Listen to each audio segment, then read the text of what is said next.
Welcome back to the Big Game Records series with the Red Deer, and this is Volume 2, or Part 2 of the Red Deer from Volume 6 of the Big Game Records. So we're off to the Nelson herd here, and the first one listed is the Petre head, found dead in the wild, Dun Mountain, Bryant Range, Nelson 1874, so quite a while back there. 11 by 9, so it's a 20 pointer. It's 35 and 6 by 39 and 4 with a spread of 31 and 4 and a span of 23 and 6/8.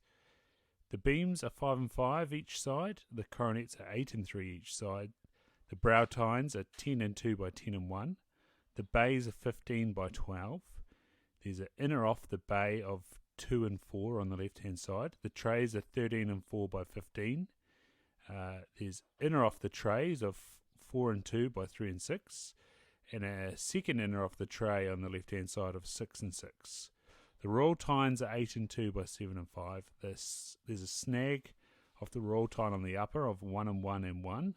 There's a snag off the royal lower, 1 and 2 and 1 and 7.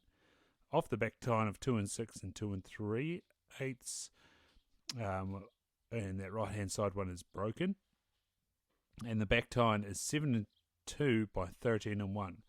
So there's a lot going on there, and the total score not quite hitting that 300. It's 272 and a quarter, but it tells the history nicely of the Nelson herd. There had been a great deal of nonsense stated and written about the set of antlers known as the Petre head. Several assumptions concocted in relation to its origin have no substance. A number of writers and so-called authorities claiming it to be the antlers of the mythical stag of 1851, the survivor of 1854, and that of 1861, the male of the original trio received from Lord Petre, hence the title. None have any substance, as the 1851 stag never existed. The 1854 stag died and was identified prior to the arrival of those in 1861. The stag of the last shipment, also identified as dead, replaced by a younger stag of some 5 years of age, one of the two first calves born here. There is no doubt the Petre head is from the Thornton Hall stock, his antler configuration sufficient evidence of his breeding. Nevertheless, prudent research into the facts would have established the fact that he could only have been, at the very least, a calf of the second or even third rut after the initial arrival, as the two hinds conceived prior to arrival at Nelson. The remains of this stag turned up a considerable distance to the east of the settlement, whereas those original animals and their progeny tended to occupy the ground immediately to the south for some considerable time. The skeleton and antlers of this stag was discovered by one Harry Hodgson on Barron Hill near Dun Mountain, some 13 years after the original liberation.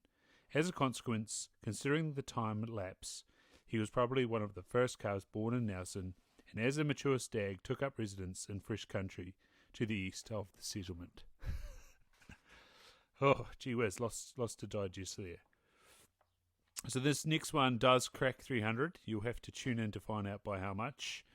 It's W.C. Andrews, Lees Creek, Upper Waido Valley, in 1906. Make sure you're subscribed and left a rating, and I'll see you there for the next one from the Nelson herd. This is New Zealand Big Game Records Volume 6, The Red Deer, Part 2, written and compiled for the New Zealand Deerstalkers Association, incorporated by D. Bruce Banwell. Published by the Halcyon Press, a division of Halcyon Publishing Limited, PO Box 360 Auckland, 1140 New Zealand. Printed by Prolong Press Limited, China. Copyright 2011. D. Bruce Banwell, first published 2011. All rights reserved.